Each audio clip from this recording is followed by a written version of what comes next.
How's everybody?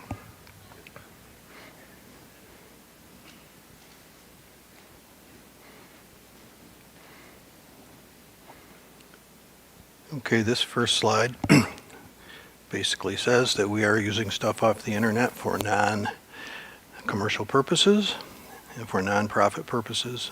Therefore, we ask that you do not sue us. If you are watching online, please subscribe and like the video if you do like it. And I want to talk to you today about betrayal. That's the third slide.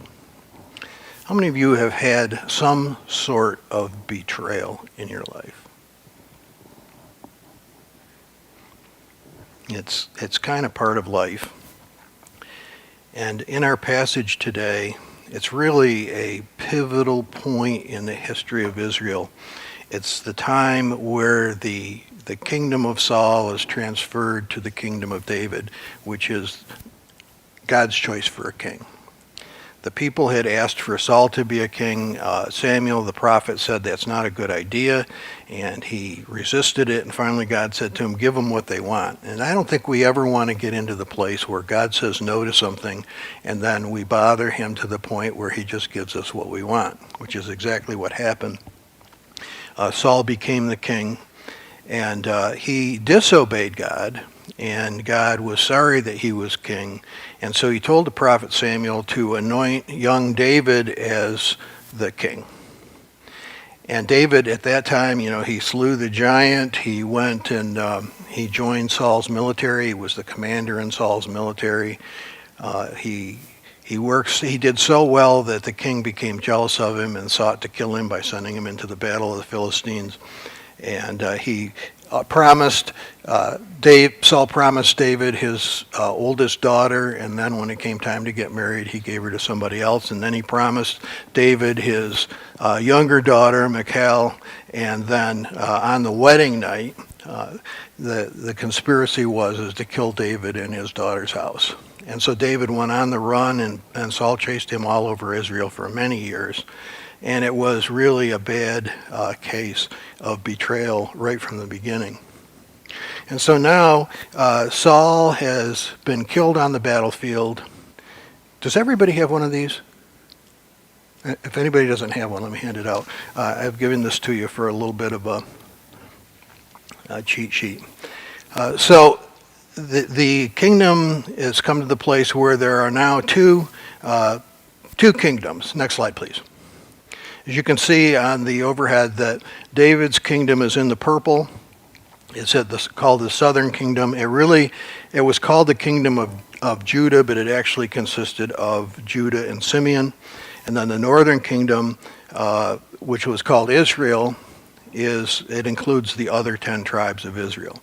And so it comes to a point here where the kingdom is divided because Saul is dead. He's over the whole kingdom, but he's using the southern kingdom to terrorize David and his people. And so at the death of Saul, the people in his own tribe, the tribe of Judah, proclaimed him king in Hebron, and then Ishbosheth was made king by Abner up in the upper right-hand corner, way up in the north part of Israel. So that's where we find ourselves. And let's look at this because it is a story of betrayal. Let's see. So I got ahead of myself here. 2 Samuel chapter 3, verse 6. Is that up there? Excuse me. It should say 2 Samuel. Doesn't it? Okay. There was war between the house of Saul, which is King Ishbosheth and their army and their people, and the house of David. And Abner was making himself strong in the house of Saul. You see, Abner was a survivor of the battle that had killed Saul and Jonathan previously. And he was a powerful person in the army, and he decided that for his own personal reasons, that he would not become king himself, but he made Ishbosheth a king and then made Ishbosheth a puppet. And so during this kingdom, there is a king which is the son of Saul. However, he is a puppet of this military commander, and it says he makes himself strong. I mean, we talked last week about self-will and so forth, and how that can get us into a big amount of trouble. And so Abner is, he's the power behind the throne, so to speak. He doesn't have the title, but he is the one that isn't really in charge. It's kind of like in a church. Sometimes in a church, the people who are on the board and the pastor are not the real power in the church. It's not the case here.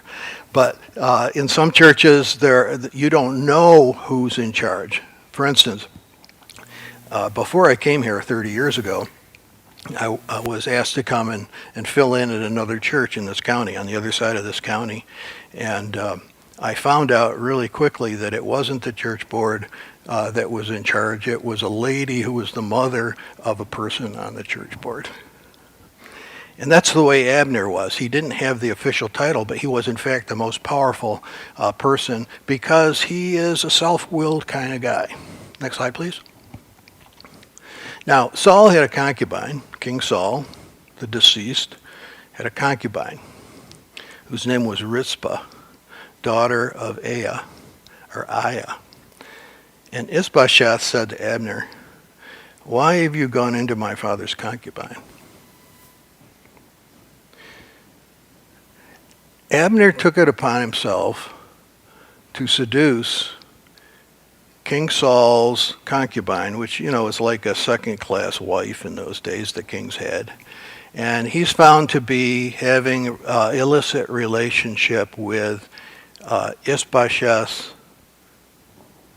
either mother or stepmother. The scriptures don't tell us who Ishbosheth's mother is. It's probably his stepmother. And she's probably, my guess is that she's probably a nice-looking woman, because I don't think kings take concubines into their harem who are ugly. It's probably a very nice-looking woman. She has 2 children by Saul. These children are the brothers of Ishbosheth. Now, this has a word from the law of Moses. It's called incest. No, there can be no relationship. There can be no legitimate relationship between Abner and Saul's concubine. Now, Abner, you'll remember, is Saul's uncle. So the great uncle is Saul. He's kind of in charge of things. Then there's Ishbosheth, who is the stated king. And so Abner is actually Ishbosheth's great uncle. And so he takes it upon himself to get into an affair with this woman, and the king doesn't like it. Can you imagine what would happen in a family, just any family in the United States in the 21st century, if this kind of situation occurs? I mean, it's an atomic bomb in a family. And so, this is the understatement of the year. Why have you gone into my father's concubine? This was a huge, huge family explosion. Have you seen anything like this in your lifetime? I have. I've seen women marry a brother and then divorce him and marry another brother. I've seen couples split like this and come together like this. I've seen uncles that have been the father of the nephew's wife's children. This kind of stuff goes on. And it causes huge problems within families. There's no telling what kind of problem this could cause. Next slide, please. The words of Ishbosheth made Abner very angry. "Am I a dog's head? Today I keep showing loyalty to the house of your father Saul, to his brothers, to his friends, and I've not given you into the hand of David, and yet you charge me now with a crime concerning this woman." Now, people get quite upset when in the house of God, in in the house of God, when people start to involve themselves in illicit sexual activity, and if they are confronted, almost always this is the reply: anger. How dare you question what I've done? And so now there's a problem between this king and Abner, and he says, I've been with you all these years, and I haven't delivered you over, and I've protected you from David, and so now I'm going to turn the kingdom over to David. Which, by the way, was the plan of God. It was God's plan. I don't think it necessarily had to be this way that it happened, but it was the plan of God because David had already been anointed by Samuel as king many years earlier, and God knew that he wanted to put David on the throne, and God knew that he wanted to make David the ancestor of Jesus Christ. And so here we have a betrayal of Abner, and a betrayal to this woman, and a betrayal to Ishbosheth, and now there's going to be a betrayal again to David. This whole story is completely filled with betrayal. And life is filled with betrayal as well. So what do we do about it? Next slide, please. So may God do to Abner, he swears, may God do to me just what the Lord has sworn to David. I will accomplish it for him, to transfer the kingdom from the house of Saul and set up the throne of David over Israel, over Judah from Dan to Beersheba. I'm done with you, Ishbosheth. I'm turning all of the protection that I had for you away from you, and I'm going to take all of the rest of this country that you're king of, and I'm going to deliver it to the southern king. And he did it. A terrible betrayal. And it didn't work out too well for Ishbosheth. And it's getting ahead of the story a little bit, but a couple of Ishbosheth's own people came and murdered him shortly after this. You say, why are we talking about this in church? We're talking about this in church because people have in their lives experienced betrayal.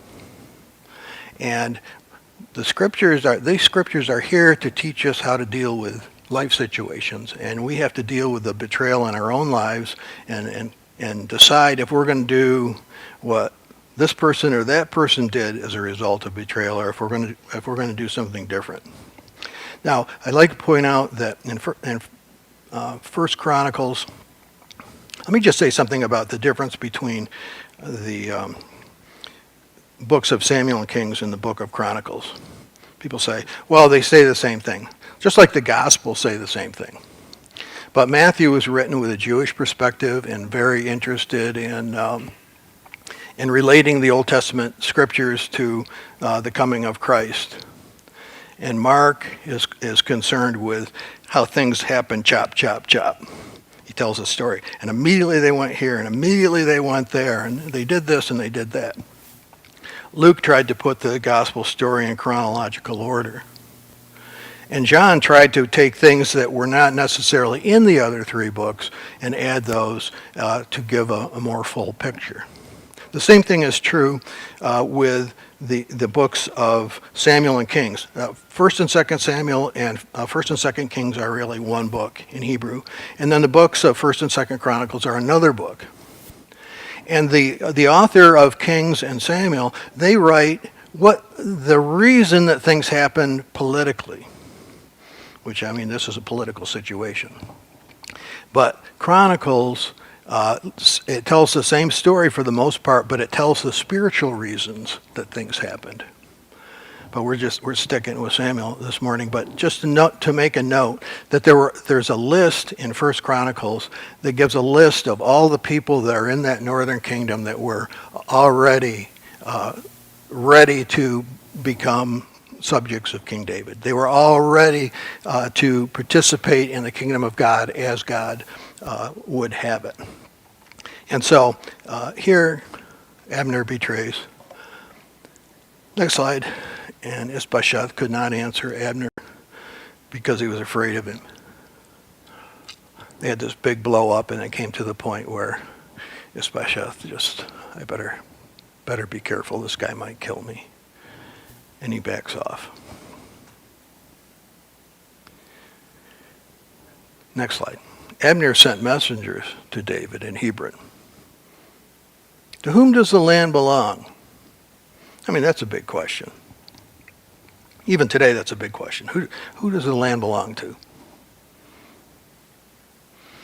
I mean, European people say, okay, I'm going to take possession of this land, and I'm going to write out a deed, and there's going to be a title, and we're going to know where it was transferred from. And if you go back in the Ontario County Courthouse, you can look at my house, and you can go to the previous owner, that Janice Ames, and then you can go to the people that Janice Ames's mother bought it from, and then you can go back to the person before that, and you can go all the way back to the Phelps and Gorham purchase.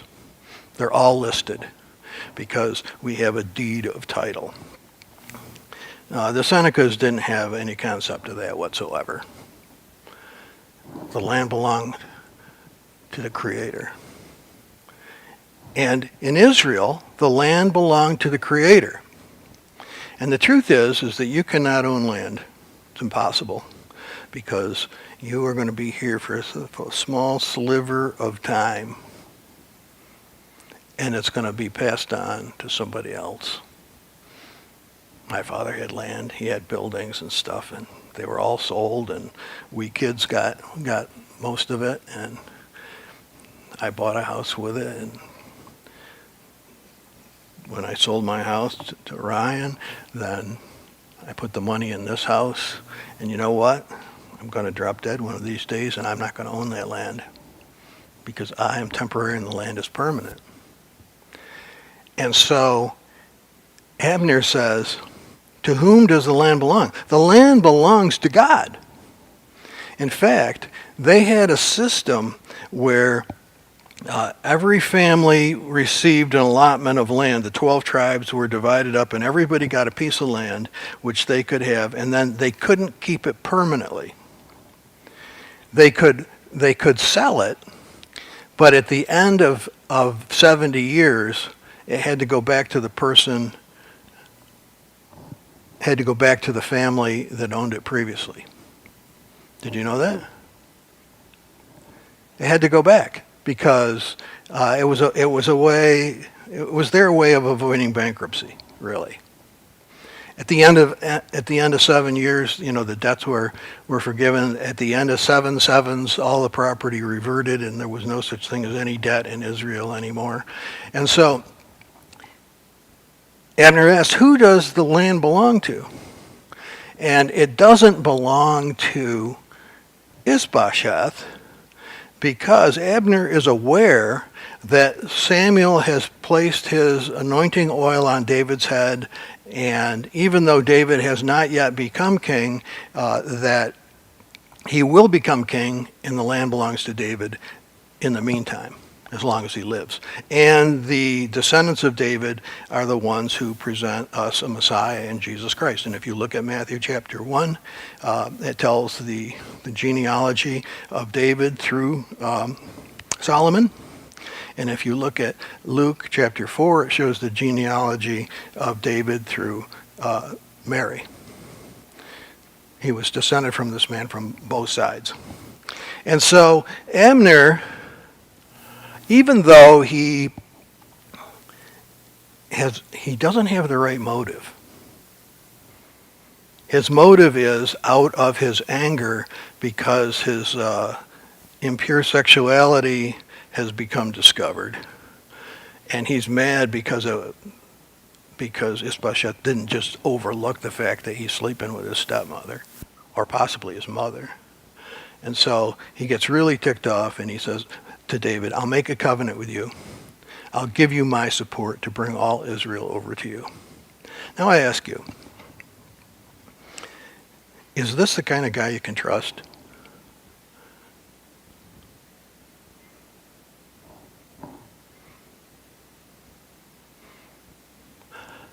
I'm going to do this for you.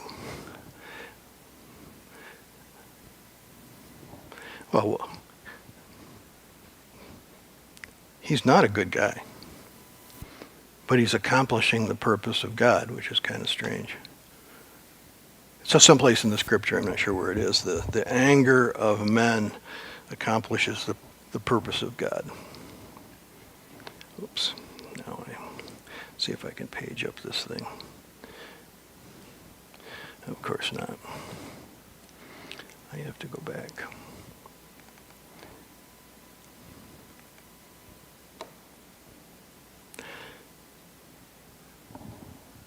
Next one. There we go. He said, good. That's David said, good. I'll make a covenant with you. But one thing I require of you, you shall never appear in my presence unless you bring Saul's daughter Michal when you come to see me. Now you remember from the story, David is promised Meribah, and then he doesn't get Meribah. Saul marries her off to somebody else, and then Saul says, well, if you bring me 100 foreskins of the Philistines, in other words, if you kill 100 Philistines, I'll give you Michal. And then on the day of her marriage, Saul has in the meantime planned to kill David, and Michal says, if you don't get out of here tonight, you'll be dead by morning. She lets him out of the house, and he runs away, and he escapes. And his marriage doesn't appear to even be consummated to Michal. And so David is on the run for several years. And so this might have taken place over 5, 6, 7, maybe 7 years. And David says, I want my wife back. But there's a problem. Saul has taken his daughter, because, they treated women like chattel in those days. He's taken his daughter and he's given her to another man who's been married to her for probably 6, 7 years at least. So Saul has betrayed his daughter, and that now the man to whom he betrayed his daughter and married her, he's becoming betrayed. He's losing his wife because David says, you can't come back here without her. Now, the interesting thing about this marriage between David and Michal is the fact that it was a love marriage, which is unusual. But it says in the earlier narrative, it says Michal loved David. And Michal was the one who was smart enough to tell David to get out of Dodge.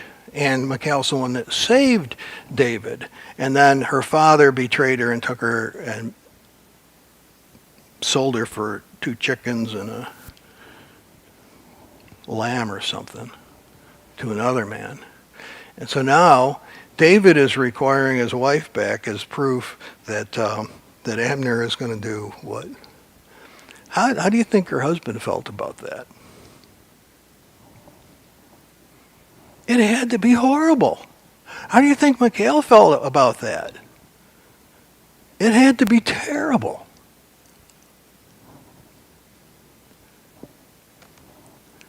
Next slide. And David sent messengers to Saul's son Ishbosheth saying, give me my wife Michal, whom I became engaged for the price of 100 foreskins of the Philistines. And Ishbosheth sent and took her from her husband Paltiel, the son of Laish.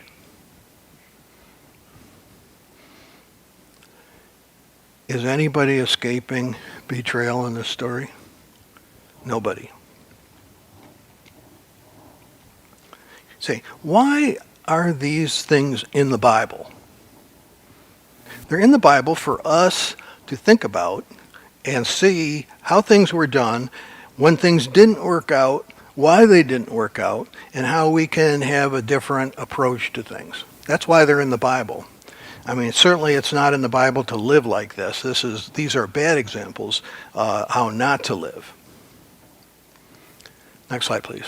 Her husband went with her, weeping as he walked behind her. And Abner said, go back. So he was afraid of Abner, and he went back. How did the rest of his life turn out? How did the rest of Michal's life turn out? Not good. Next slide, please. So here's our map. Abner sent word to the elders of Israel, saying, "For some time past you have been seeking David as king over you." And I mentioned already that the names of the people in all of these other tribes that had a mind to go to David are listed. And there was quite a percentage of the population during this time that Abner was in charge that wanted to go over and have David be their king. But because of the strong man Abner, they couldn't do it politically. The situation was just not that it could be done. "For some time past you've been seeking David as king. Now then, bring it about. For the Lord has promised David through my servant David, I will save my people Israel and from the hand of the Philistines and from all their enemies." This is the prophecy that Samuel gave David decades previously. And now Abner is seeking to fulfill it through a will of his own flesh. I will cause this to happen. Is this going to work out okay?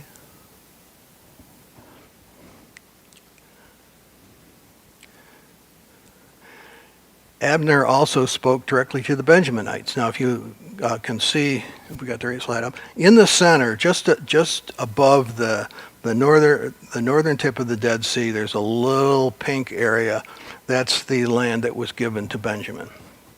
And Saul was a Benjaminite.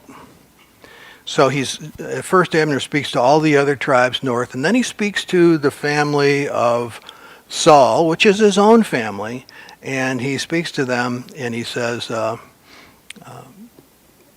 turn yourselves over to David and the kingdom. And they were ready to do it. Next one.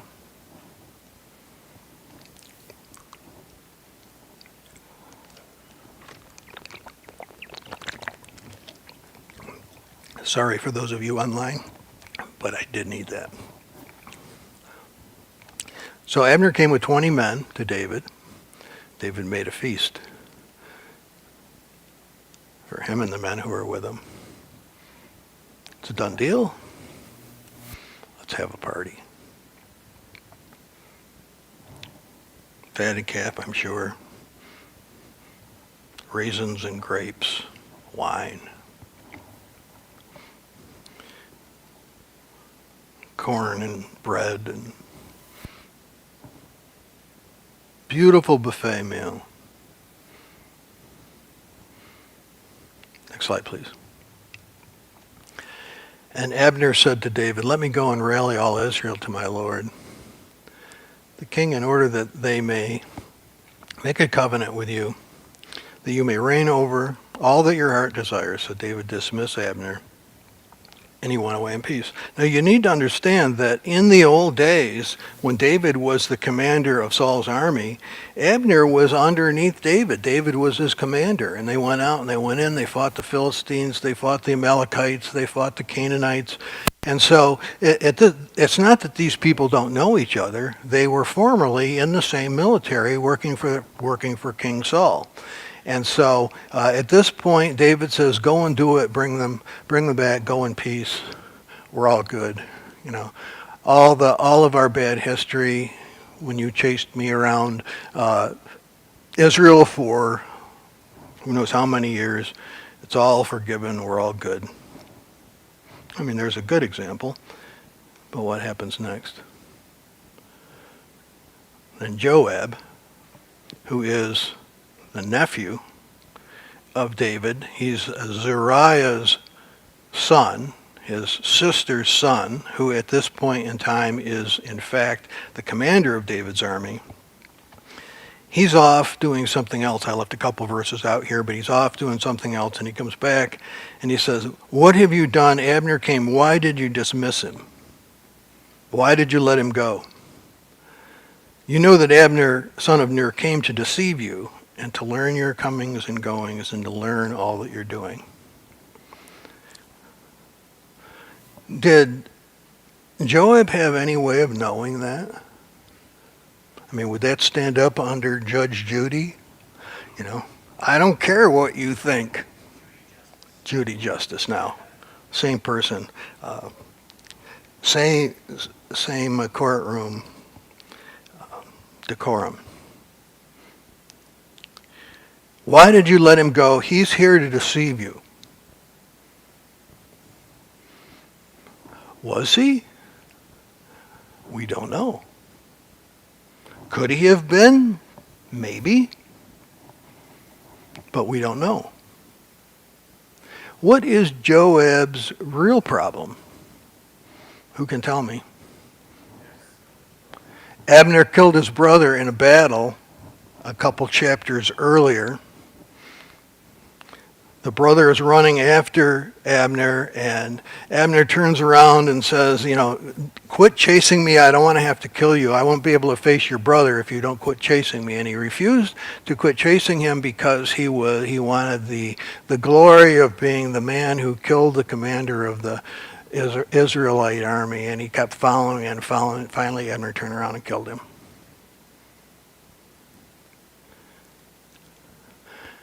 And so now Joab sees a way to get revenge.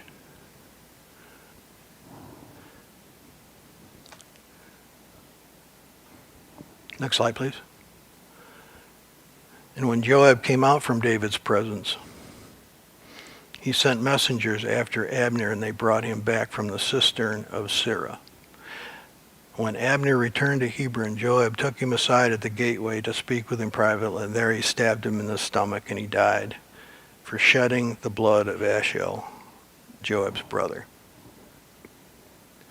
Who's betrayed here? Abner is obviously betrayed. He's just made peace with David, and now David's commander is murdering him. David is being betrayed. Because how is this going to play in the northern kingdom? This guy went down to make peace, and David obviously killed him. David had, the buck stops there. So it's all betrayal. But in all of that, it accomplished God's purpose.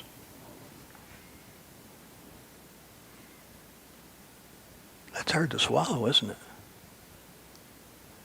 This is the mechanism by which David became king over all the 12 tribes of Israel.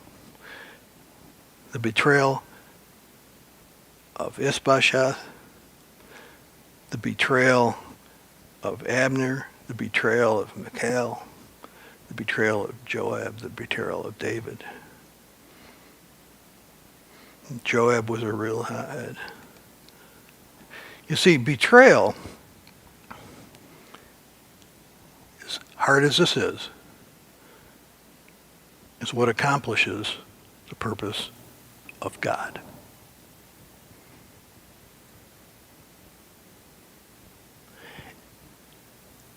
It's uncomfortable. It's wicked. It's terrible. But God sometimes uses this type of thing to put us in a place where he wants us. And God wanted David to be king. And did it have to happen this way? No, the wickedness of people, it doesn't have to be that way. But that's how it turns out. I tell you the truth, one of you will betray me. Is it I? No. Is it I? No. It's the one who I dip with. He takes the sop and he dips it, hands it to Judas.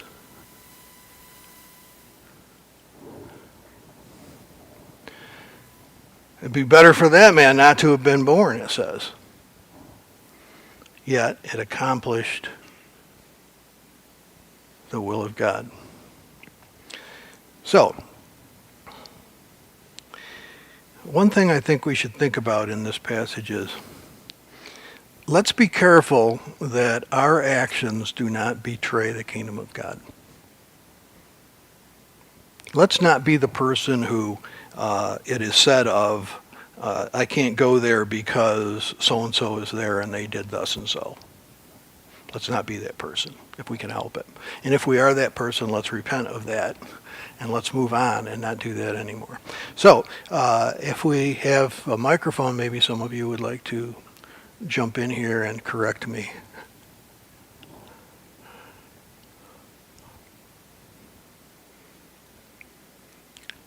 Somebody's got to have something to say about this.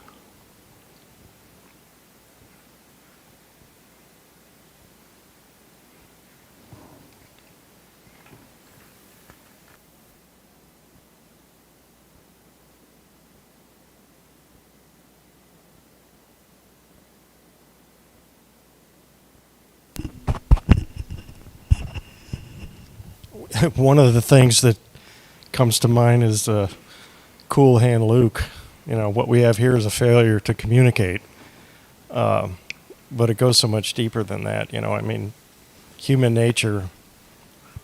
We may be willing to comply and not forgive. You know, Abner, as good as he may seem to be doing, he set himself up as a kingmaker. You know, he had his own motives in mind. And I think we all do, always. Maybe not always. But Well, we ought to be careful, really careful, about how we conduct ourselves and what we say and the things we do, and, you know, and to even be willing to question our own motives. Because, you know, I have a tendency to appreciate arguments that I agree with, which on the surface, you know, I mean, I feel pretty good about that, but that may not be the case. And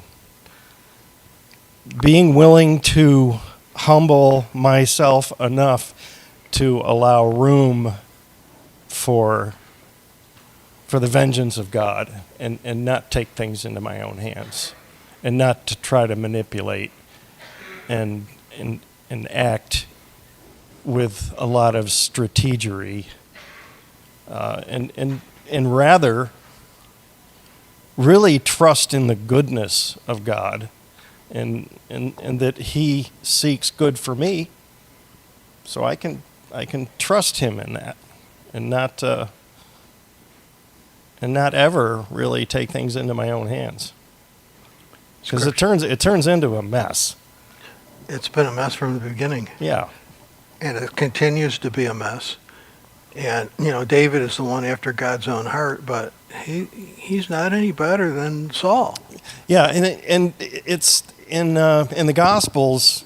I mean, where it says that, you know, Jesus didn't come into the world to condemn the world. The world was condemned already, and I think to myself, had God already pronounced judgment, or was sin the judgment that we, our own rebellion was what we deserved? And you know, He didn't come into the world to bear to condemn the world. He came to bear our condemnation and to rid us of it. How do you think David's household is going to be? He's got 2 wives and I think 5 kids at this point. And now he brings in Michal, who's been treated horribly, into the mix. He's asking for trouble. He's asking for it. Another thing here, we see on top of all the other character flaws, we see a character flaw. David is really bad at calling out people as well. David does not punish Joab for the murder here, and he doesn't punish his kids. We'll see when his kids commit horrible things that they should have been executed for. He doesn't correct them about it, and it just gets worse and worse and worse, because it's just a cycle of betrayal and sin and not correcting them. It's a good point, but we haven't gotten to that yet. But you're absolutely right. David's kids were out of control. Anyone else? Was the cast of characters, was that helpful? I got to thinking, last week, there's so many people involved in this particular story. Fortunately, going forward, a lot of them are dead, so we don't have to worry about them anymore. God bless you all. Go in peace. It was nice.